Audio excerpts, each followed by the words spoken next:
Hi, welcome back to, guess what, it's me, it's Heather. Welcome back to Mothmen, multiple 1966. This is the fourth part, the last part. I wanted to record this a long time ago and didn't get a chance. A lot of shit's been happening. We're in the middle of moving. But I wanted to get the rest of the achievements, maybe, hopefully. And I wanted to play solitaire, and I also wanted to play the demo for the next game. So we'll do that on this video too. But let's see where. Let me check my achievements. Oh god. I have to make a really inaccurate drawing. I have to listen about the L's. I have to survive all cryptid waves. Luckily, there's not one about beating the solitaire game, because I know that's not going to happen as much as I want it to happen. It will not. So I'm going to follow a guide. Because I want to make sure one of the achievements is getting all the deaths in the game, and I know I'm missing a couple of those. So I'll link the guide I use below. But let's go. Let's start a new game. I also know there's a way to skip dialogue too. So if you haven't watched the game, I'll put a link to the playlist too for the first videos of this. It's such a good game, and I can't wait for their other games. I'm so excited. All right, let's go. Let's go. Let's do this shit.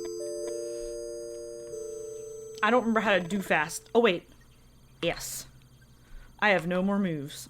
Black card. Look through the window. Stupid brats. Stupid little shits. Alright, so...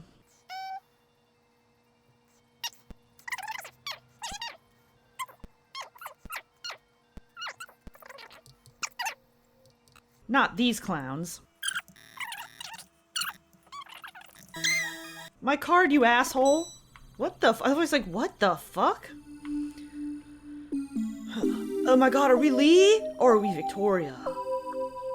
I can't remember. Oh my god, we're Lee! I didn't know writers could do other things! Keep quiet.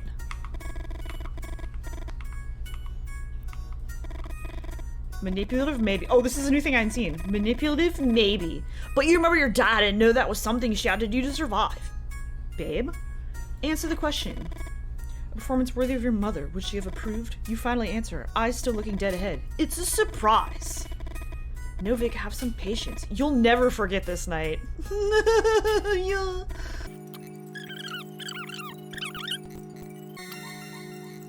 Stop the car, don't stop the car. Don't stop the car to get death 1. Okay, well, we're gonna don't stop the car. For some reason you don't understand. You speed up. Slow down. Lee, please. Lee! Lee, I'm pregnant. Victoria's words make no sense. Oh my god! Holy shit! I always wonder what happened if you didn't stop. Cause then, like, remember, I think I even said it at one point. I was like, if you don't get out of the car, do you not have to deal with the coyotes? Wow. Neither of you survive. Retry.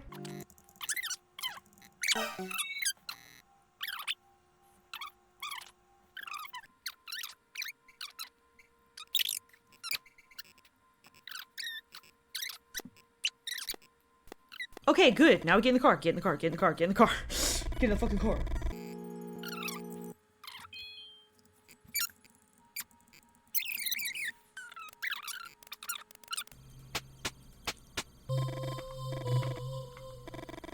Could you draw it? Yes, I can. Draw the head. Alien-like head. Draw the body. With chicken wings. Draw the legs. Weird bird-like legs.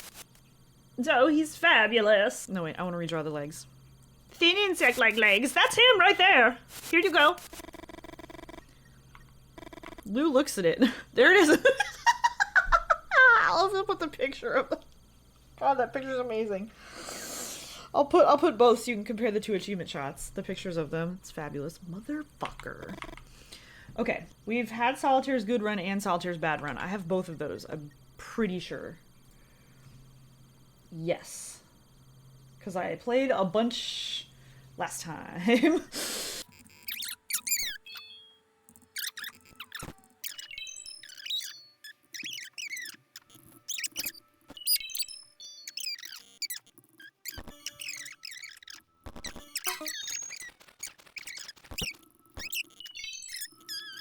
The goat! My goat baby! Oh, I forgot about the goat baby.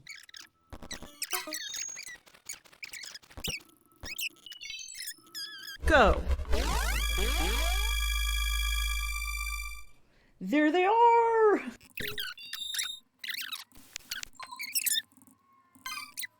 Okay. Let them keep talking. We're gonna let them keep talking. And then we're gonna examine pieces. And we're gonna rotate a piece from the first row. Just rotate the first piece. Rotate it. Back. Test the pieces on the machine gun. If you need help, this professor is available. You'd like to tell her one of the stories you know about Lee just to wipe that smile off her face, but you keep quiet. You know the situation has everyone on edge, and you're no exception. We don't have time for you to find the answer. So I'm going to tell you, the answer is not a quarter of a pound like everyone says. The answer is a little less than a quarter of a pound. You have to take into account the weight that's lost with the dust when you saw the stick. The answer may not convince you, but for the order it represented something important. Wait a second, I did the Lou Lee thing again. Back when Lee did something and Victoria, like, giggled or something, did he say, like, oh, you think to tell her some of the stories about Lee? Oh, what are the stories about Lee? Lee's a dumbass? Sorry. What did he do, huh? The answer highlights differences between abstractions and the real world. In an abstract reality, cutting a branch does not produce dust, but it does in our daily life. One of the main goals of the order was to bring their riddles, games, and puzzles to the real world. Lou stands next to you. Puzzle historian, I just got it. Can I try, Holt? They're screaming outside. You look at your grandmother, or rather your grandmother's grandfather possessing her body. You wonder if you should accept Lou's help or keep trying yourself. Either way, you're grateful that Lou has stopped talking. Accept Lou's help. Oh my god, he can just do it for us? Luckily, I already did it last time. So, I didn't know you could have him do it. That's cool. Okay, so this one I just have to, like... Rabbit Man!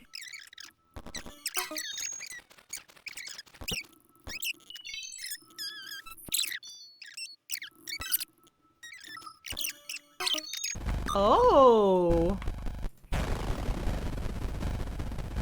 Okay. Winan's last stand! You take advantage of a rare moment of calm on the battlefield to talk to Elsie. You shake your head from one side to the other. You know that Lou was the first to leave, and the helplessness eats you up inside. Go look for them. But if we're gonna fight here, we fight all together. Like, what were they gonna do, though? I hate that they leave him. I fucking hate that they leave him. But, like, they don't have any weapons. So that's all the achievements, then. Oh, no, wait. Wait, do I have all the deaths? Did I get that one? Did I pop that one and I didn't realize it? I did. I didn't realize it. Okay, I guess I'll quit. Because I don't want to watch them leave him again. That's mean. Let's see what our new pictures are. Make a really inaccurate drawing. Look at them all out there just having fun. Getting shot by the Winans.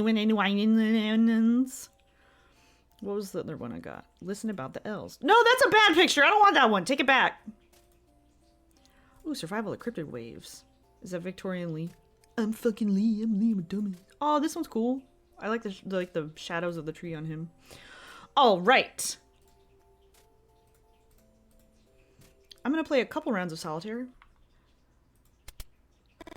For fuck's sake. Is this how it's gonna be? Really? Man, fuck you.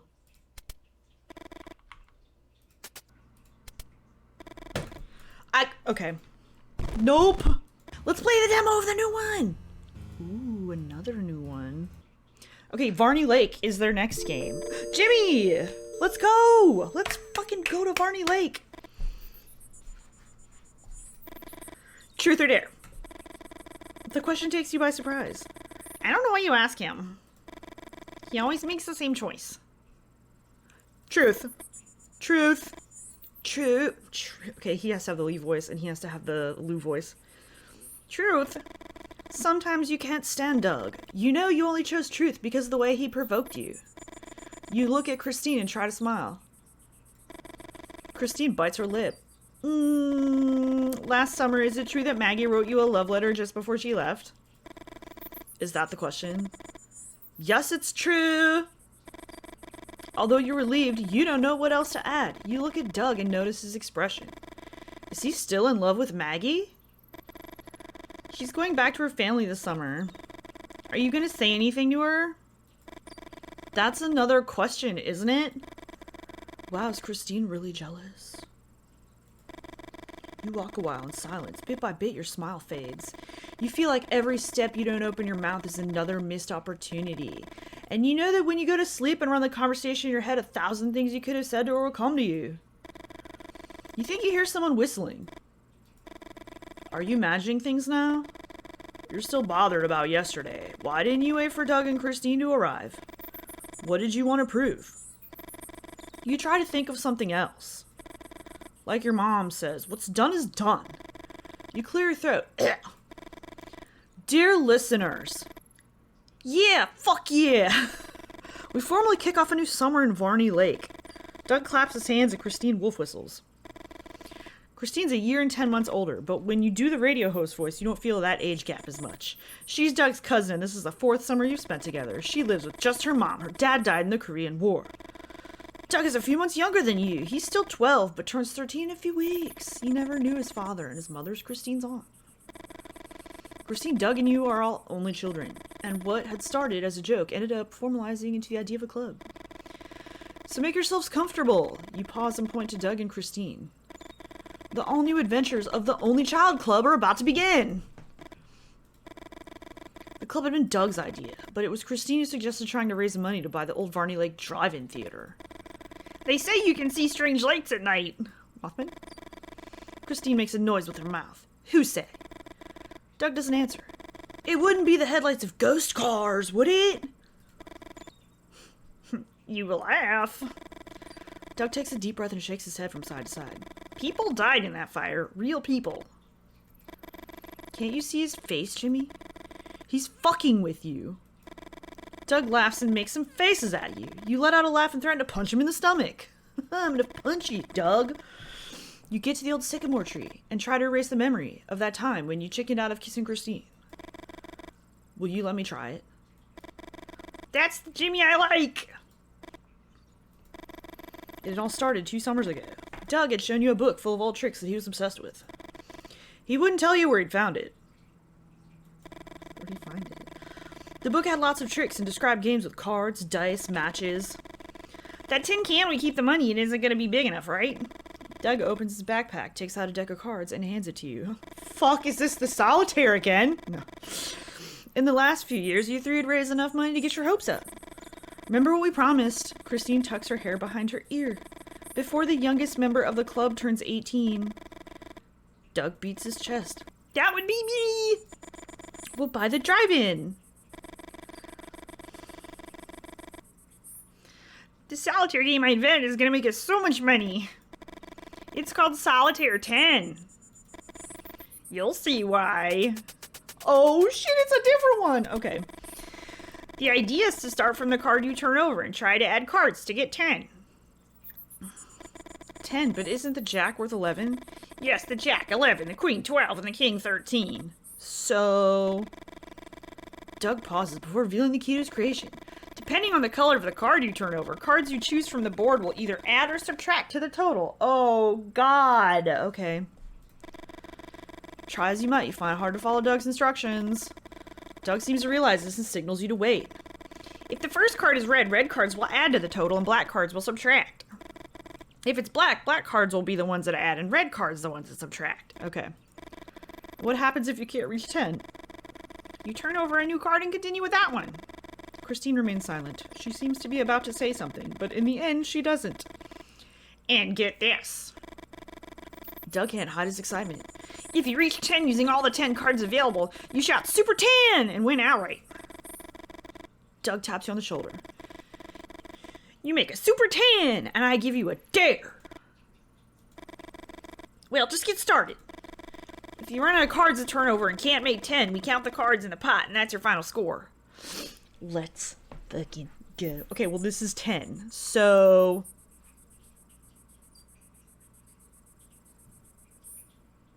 shouldn't that just be... I should just be turning a card over? Yay! Alright. Select a card. Okay, so if it's red, then red adds to it. So I can do... let's see. Shit. So wait, if I select, like... let's say I select... oh, cool, it tells me. Let's say I select a jack. And it's -7. Okay. Then we'll do... +7. And we will... get this... and turn... add some to the pot. Alright. 4 again. Why? But it's a black 4, so the black cards add.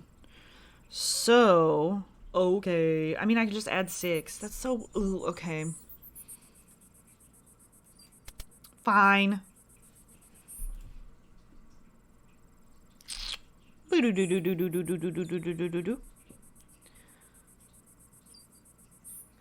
could... hold on. Add card to total. Move Chris to the left. Oh shit, that's a subtract 2. I was gonna be like, yeah, I'm so smart. Actually...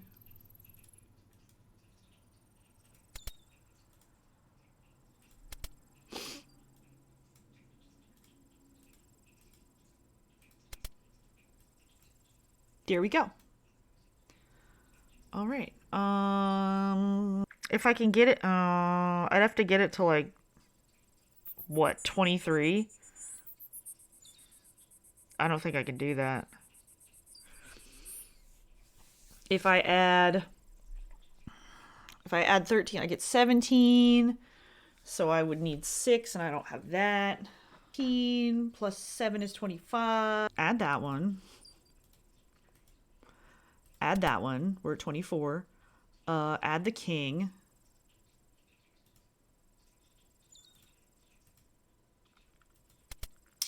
$37. 24 minus...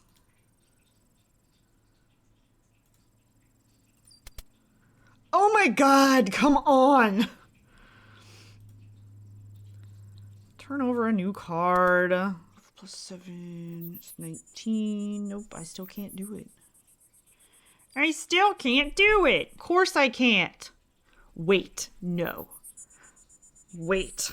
I'm not math right now, okay? I'm not at my math. Oh my gosh. Ah, okay.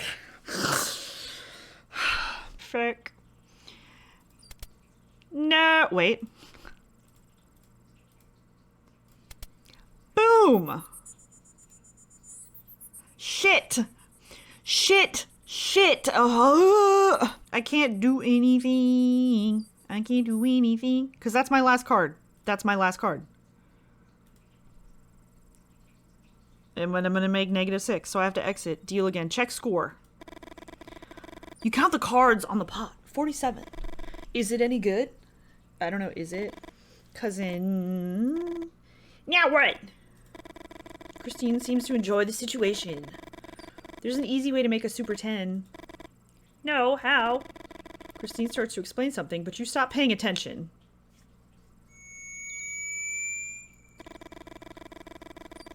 You hear a whistling sound that makes your gut clench. You see Brandon in the distance, your heart starts to race. They're looking for you. Fuck this guy. Guys, I fucked up. Doug and Christine suddenly shut up. What do you mean you fucked up? Jimmy. You point to a spot on the horizon and your voice cracks. It's just a Brandon. You pause and try to sound more confident. Yesterday we played dice and I fleeced him. You fucking clown. Christine taps you on the shoulder and Doug throws his head in his hands.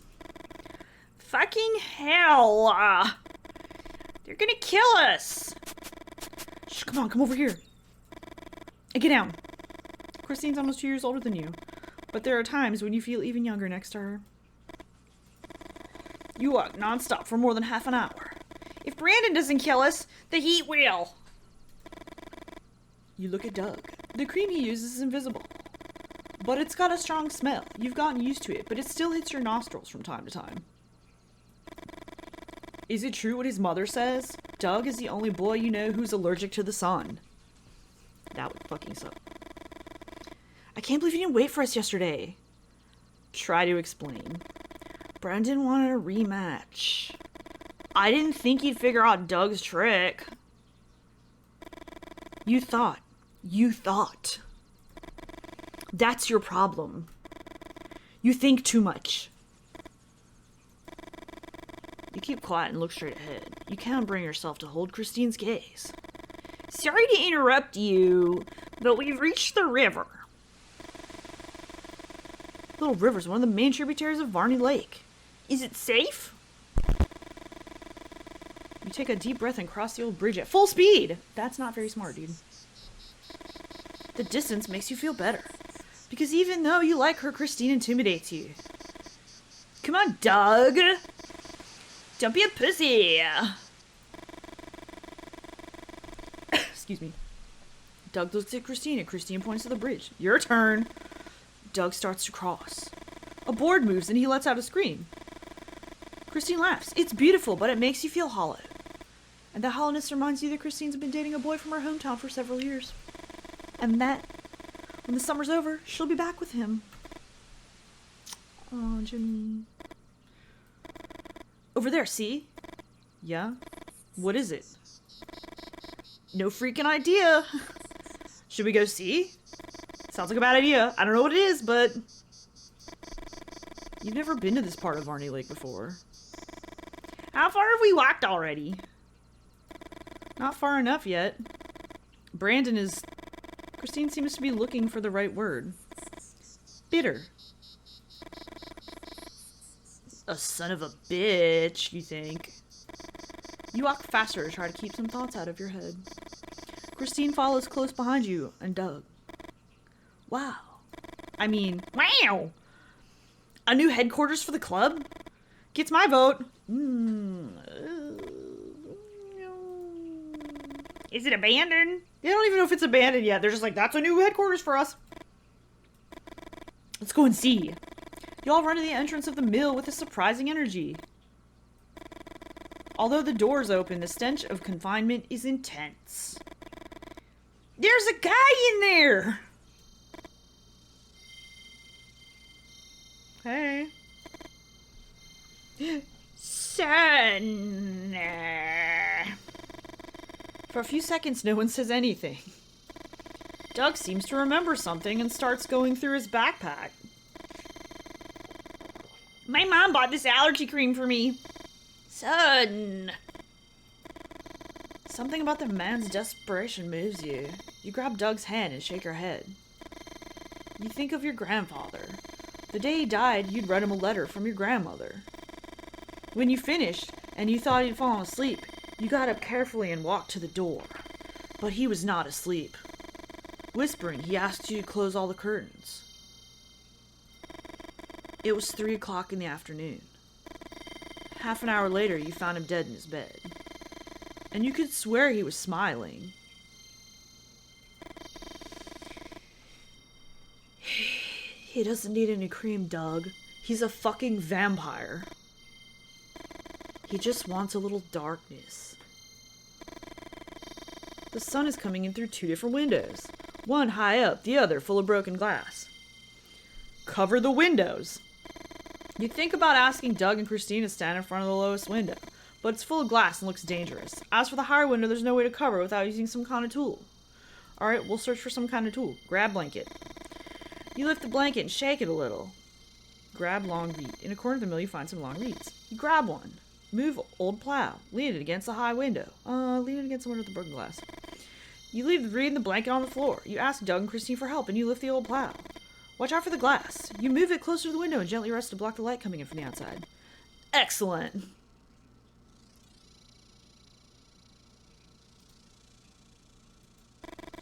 You lift the blanket and shake it a little.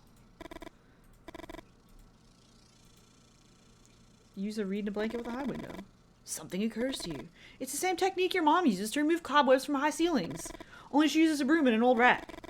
You put the blanket over the reed and lean the reed against the wall. You try to block the light coming through the window without success. You need another reed to stretch the blanket and cover more surface area. Grab another long reed. Cover the windows. Yeah. Moving the 2 reeds carefully, you stretch the blanket to block all the light coming through the high window.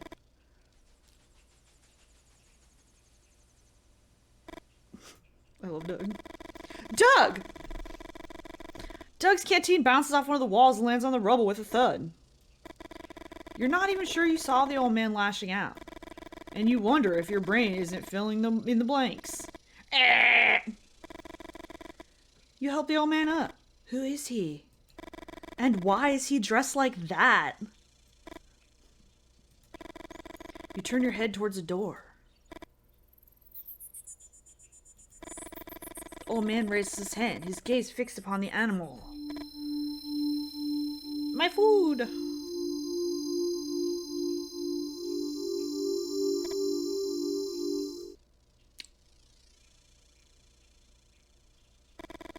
I like how it's kind of like, oh.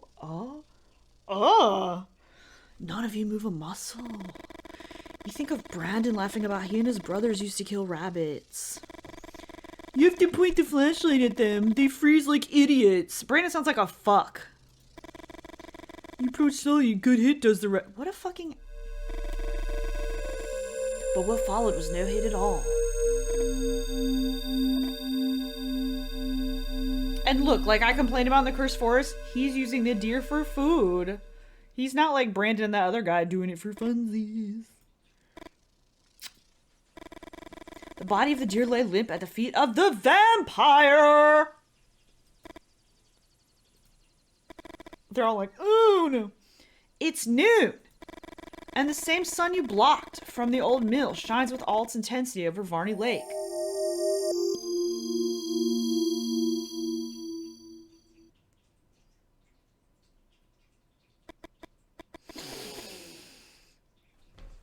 You know me, you know I'm like a bitch for vampires, so I'm very excited.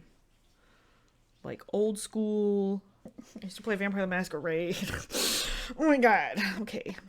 Varney Lake, the second adventure in our series of Pixel Pulps, is currently in production. Stay tuned, we'll have some news soon. Until the next Pixel Pulp. There's already a third one announced, I think. I don't remember what it's called. I'll put up a picture. The picture they released, or the pictures or whatever. I'm very excited. I love these so much. And the fact that the second one is about, like, it's summer and there's a vampire. And there's a card game. But yeah, that was Mothmen 1966 and a little bit of Varney Lake. And I'm very excited. And I will definitely see you for Varney Lake. But before that, I'll see you in whenever the next video goes up. Who knows what it is. But it'll be something. And I'll see you then. Bye.